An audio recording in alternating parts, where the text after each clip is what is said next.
Welcome back to the PAC Sports Network for our halftime show, as we are now joined by head coach of Franciscan men's basketball, Coach Joe Wallace. Coach, first off, thanks for spending some time with us today. What are some of your midseason takeaways so far for this team and from this year overall?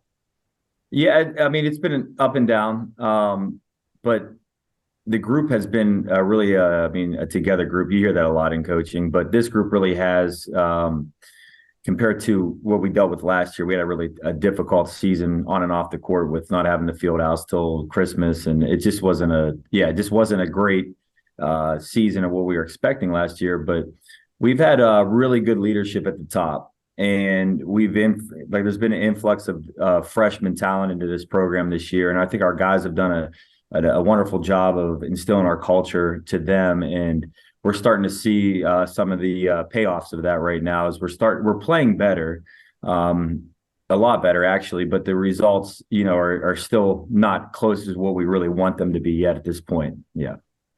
Well, I know that we'll get into some of those younger players that have really kind of accelerated through the roster Yes. and through the lineup, but I want to stay with the experienced group Yeah. that you bring back, led by Josh Zimmerman. Yes. Just what's it been like having that leadership on the team and so many players that have, let's face it, been around, college basketball for a few years, and now they've come into that role of being leaders. How have you seen this team and those leaders really grow so far this season? Yeah, I mean, Josh leads in many different ways. He's a lot more vocal this year than he has been. He's really taken that on. He's grown up, as a man in that regard. But he also is by example. Everything said what I needed to say was right after the St. Vincent game this weekend. I mean, he's laying on the locker room floor. I mean, our guys played really hard. There was just some key moments with some turnovers and some 50-50 balls where we felt like we had a chance to maybe, I'm not saying win that game, but we could have actually. But Josh is laying on the ground where he's given out every ounce he could have, to win that game. And that's, that leadership by example. He's doing. I mean, I don't know what the updated stats are in the conference, but he's been one or two or three in rebounding. He's in the top in assists, steals, scoring. I mean, he's doing everything for us right now. And a lot of things don't get measured on the defensive end. And he's really catalyst on our, in whatever facet of guarding we're doing right now. So he set the tone with that. I mean, Nick Alianello is a kid that his play's been up and down, but he is our vocal leader. He's our energizer. He brings it every day in practice. He sets that culture since really we got here in August with preseason lifts and open gyms and stuff like that, and really setting the tone of what it means to play at Franciscan University on and off the court. He's done a tremendous job with that, and Joe Ciola himself has brought a lot of toughness to this group as well, and that's really at Franciscan. I mean, it's all about not just on court results, and we really want to set the tone, off the court. We want to really excel there and be leaders on this campus. And we have a group of guys that can walk around campus and people know who they are, not just as players, but what they're doing off the court here. Well, it's obvious to see that leadership on the court, right? And I think that, like you mentioned, just seeing the effort that is put out there by those upperclassmen, but you highlighted some of the underclassmen as well and how well that they've been playing, guys like Sawyer Butler as well as Carl Yanku. Just what kind of impact have they had on this team, especially with being in their first year of college basketball? And what have you really liked about them in their first year of college hoops so far?